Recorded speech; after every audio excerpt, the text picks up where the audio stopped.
A probe from Earth, though perhaps quite an old one given all the fiddly bits on it, is being tracked by some aliens. Cause for celebration perhaps? Contact from a new species? Well, maybe not, as the probe is falling into the atmosphere of their planet, and for something with warp nacelles strapped to it, that could be a very bad thing indeed. That might be why an admiral, one Janeway knows from the Academy, is giving her a call. He's got a mission for her, and when we switch to the briefing room, we hear the same greeting message from the probe we saw at the start. It's called Friendship 1, and it's a little piece of history. The first probe farted at the interstellar void after we discovered warp speed, and before Starfleet itself even existed. By a handy coincidence, its predicted path over the centuries since would place it roughly where we are now, so we've been told to try and find it. Janeway calls it their first official assignment for 7 years, which isn't technically true if you include the classified Omega Directive stuff, but we've got nothing else important to do this week, so we might as well have a look anyway. 5 days later, and we ain't found shit. Kim's been doing a science on his own time and thinks he can narrow down the search based on the data we've gathered about the area. He might be a vacuum in the personality department, but he knows his science, and we find traces of the same alloy used for Friendship 1's hull on a planet a couple of light years away. Tracking down the exact location is difficult, what with the massive amounts of radiation in the atmosphere of this uninhabited planet. Looks like we've fucked another species then. Presumably the intro scene was from a while back. Let's go and take a look in the Delta Flyer Junior, shall we? Lieutenant Broken Nose has been invited to the party, the engineer who lost both a promotion and some blood because of B'Elanna back in Season 1. His inclusion might have something to do with Paris not wanting B'Elanna to go on this away mission due to all the toxic shite on the planet. A little set too ends with him managing to convince her to sit this one out. Perhaps that's just as well. The bumpy ride on the way down makes me realise we haven't had a shuttle crash for a while. False alarm, and the unpleasantness eases off once they get below cloud cover. That also means they can see the remains of what was once a civilization before the planet became uninhabitable. Still, I'm sure that's all unconnected, so let's set down and have a look for this probe. Maybe we can ask the person who just watched us land if they've seen it. We're in a dangerous environment, so naturally we're going to split up. Paris, Neelix, and Lieutenant Broken Nose have a little look around, and Paris finds a gizmo of some sort. Playing with it would obviously be incredibly foolish, so let's do that. Happily, it seems to only be an entertainment unit of some kind, flashing lights and music starting when he presses a button. Odd thing, though, the music is a variant of Spring from Vivaldi's Four Seasons, music contained in the probe's greeting message. Looks like the probe didn't fuck everything up after all, at least not directly. Chakotay and Kim have found toys of a different kind. We see what looks like a shitload of missile silos containing some pretty serious fireworks, the sort of things that could trigger a nuclear winter if somebody got handsy with the launch button. Maybe packing that probe full of technical data wasn't the smartest choice we humans ever made. Regardless of whatever kicked off, there were some survivors. Team 1 tracks the probe to a cave and finds evidence that people took shelter here. There's more to it, though, as they find a lab of some kind, the nature of the salvaged equipment suggesting this room was created after whatever went down outside. And again we have a hint that it's we humans who fucked it all up, as they were studying fragments of our probe. That's not our problem, though, so bollocks to 'em. We came for the probe, and here it is, just in jigsaw format. We'll teleport this back to the ship and be on our way. Or not, as the armed group now surrounding them has other ideas. We couldn't detect their life signs, but I imagine those gimp suits are shielded against radiation, meaning not much gets out of them either. And it's not just Paris, Neelix, and Lieutenant Broken Nose who are having problems. Team Bland have a little run-in with one of the locals too, after returning to the Delta Flyer Junior. A bit of wrestling with Kim doesn't look like fun, so Chakotay just poops yellow at him instead. A call to the other team goes unanswered, unless you count the Delta Flyer Junior getting shot at. Time to bugger off and rethink things. There might not be anybody to rescue soon. Some of the locals are using Lieutenant Broken Nose as a punching bag, stopping only when told to by one of their own. Sounds like a leader, so let's add a name onto what I presume is their face. The lead ghoul will now be known as...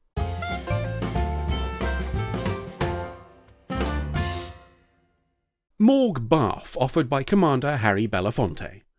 Morg wants to know what we're doing here, and learning that the probe is ours, wishes we'd been a bit quicker fetching it, what with the global annihilation and all. Up on Voyager, it looks like Morg Bath is upgrading his chat to Janeway. He starts out by accusing her of genocide, which is a bit unfair, as this is one of the few she's been involved with where she didn't play an active role. A request for clarification is ignored, responding only with threats to execute the captured away team if their demands aren't met. And those demands, well, get us off this shithole of a planet. Also, do it in 3 hours or we start killing. That only gives her 6 hours until regular casts start dying, so we'd best get started. While Tuvok's looking for a suitable planet, we pop down to sickbay to have a word with the alien that was still on the Delta Flyer Jr. when Chakotay and Kim scarpered. He's a bit of a mess, what with all the radiation and shit, though seeing the lad this close up will at least help us detect the others. We wake him for a chat, and he confirms what we already surmised. Probe lands on planet, people access knowledge of technology before they're ready for it, kaboom. One surprise is that the kaboom wasn't from a war, but rather a fuck-up with an antimatter power system. And the people who survived have had a while to think about things too, their conclusion being that we did all of this shit on purpose, knowing they'd wipe themselves out. That might make negotiations a touch difficult. Lieutenant Broken Nose might have a concussion, according to Paris. That's what he tells the woman bringing him water and a cloth anyway, but she's under orders not to let him have his equipment. Hardly surprising that they don't trust us after what they've been through. She's already lost 3 children, which must give her very complicated feelings about her current pregnancy. Paris tells her our doctor could help, a potential opening to find common ground, but she instead leaves. Perhaps she doesn't remember what hope is.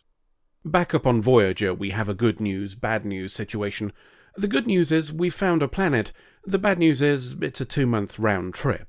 That doesn't sound too bad, and it wouldn't be if we could do it all in one go. Unfortunately, there are over 5,000 people to transport, and that number of trips will take multiple years. Morgbarf's not likely to release any hostages until he gets what he wants. As our away team are now out of their suits, and the drugs given by the doc will be wearing off, there's a fair chance they don't have days, let alone years. Tuvok suggests preparing for a bit of the old violence, though Janeway wants to explore alternatives first. Them having antimatter weapons might have something to do with that. Neelix is trying to talk to Morg-Barf. Not being human is certainly in his favour, and having experienced something similar helps too. He tells Morg about the space nuke that fucked up his planet, which is interesting, as I thought it was a moon, but let's ignore that for now. It's a good effort, but ultimately a failure, Morg-Barf's sympathy not extending far enough for negotiation. Maybe Janeway will do better. She's telling Morg that evacuation efforts would take years, but that there might be another way. The guy we kidnapped is a scientist who's been studying ways to counteract the damage to their planet, and Janeway thinks we might be able to assist. As a way to build trust, she suggests exchanging a hostage for food and medicine.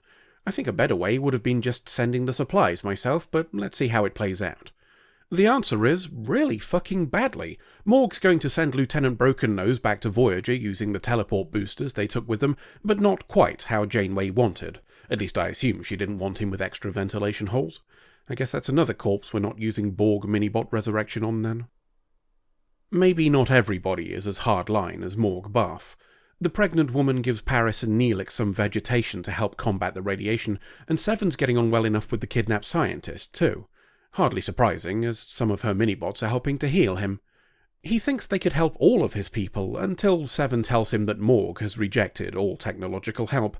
Again, hardly surprising given their history, but Seven tries to convince him that humans from 300 years ago aren't representative of us today. I mean, it's not like we still hand over tech to strangers without considering the knock-on effects, as long as you ignore the multiple times we've literally done just that over the last few years. Still, he seems more open to ideas than Morg-Barf, which is why Seven suggests he should consider a change of leadership.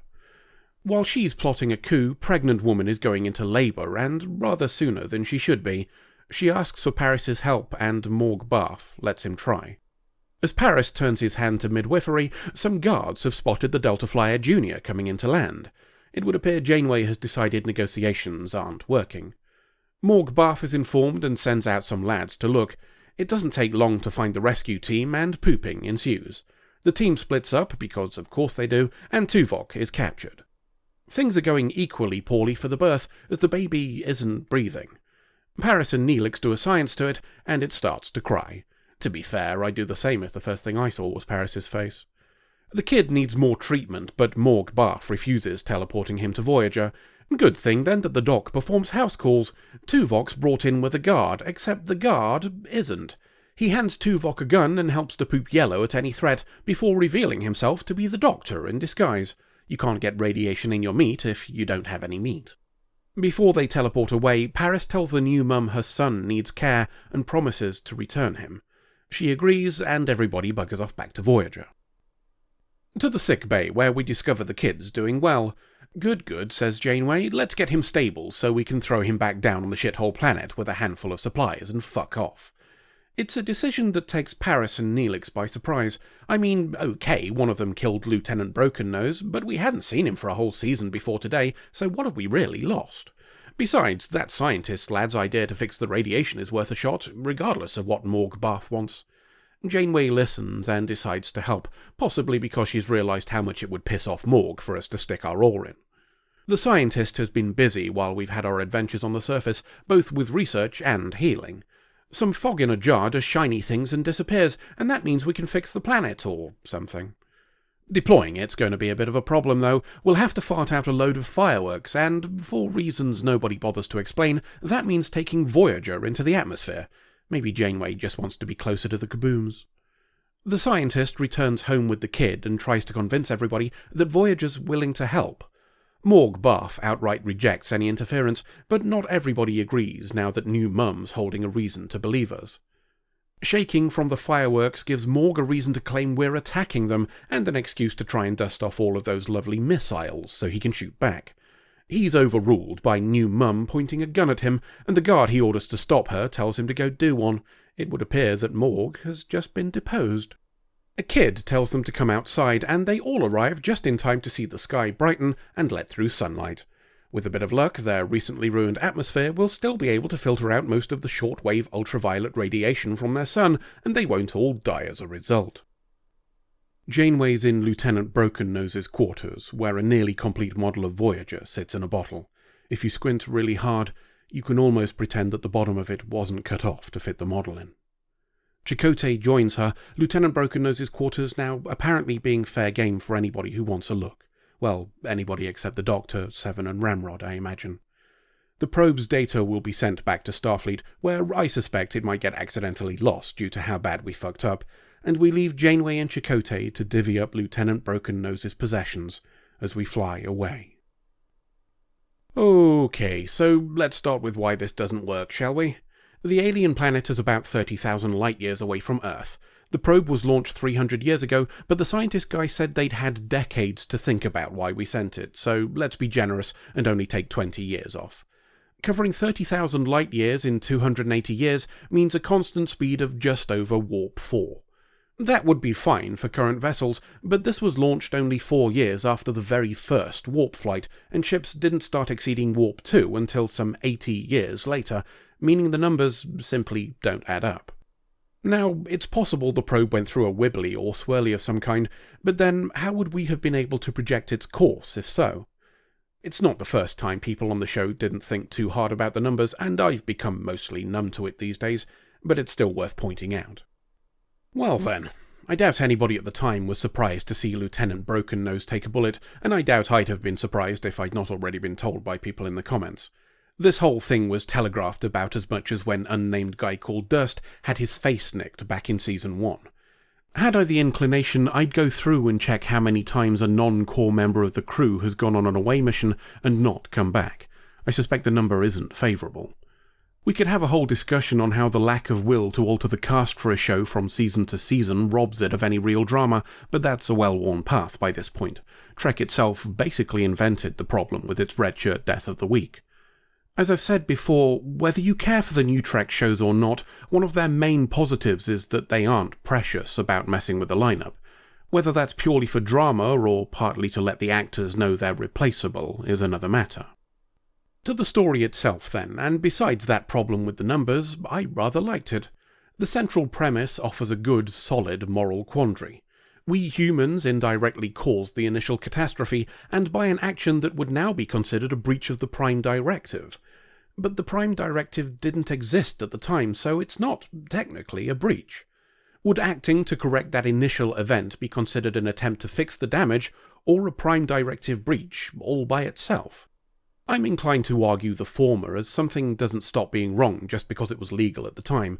Simply saying that you don't do the bad thing anymore doesn't fix the results, just as saying you're not going to cut off any more limbs won't make the previous ones grow back. We may not have been responsible for the historic event, but not helping them now does make us responsible for the ongoing harm. Of course, there's a chance we just fucked them over a second time. If the scientist was treated with Borg minibots and we gave them enough to dose their whole population, we may have just bollocks things up on an even bigger scale and with potential implications for neighbouring species. Here's hoping they've learned to avoid history repeating better than we have. End of episode. I take it we're not going to answer the question of how we got up here, given that we can't climb ladders and the buttons on the lift are out of reach. If there's one thing watching these shows has taught us, it's that leaving some questions for the viewer to answer can be fun. Also, I don't know. Did we ever find out what point there was in having an upper level in engineering? It's not like you can fiddle with the core itself from here, and there are more consoles downstairs. Seems a bit redundant to me. I think it was mainly so people can fall off it when they have a fight. Is that something designers think about? Of course it is. You don't think any of this is normal, do you? You're on a ship that explodes whenever there's a power surge. Does that sound like it's been designed with safety in mind? Hold on, I thought that was ghosts. Partly, but also because the designers are utter pricks. Oh. I feel a bit more validated taking a shit everywhere now. Woof.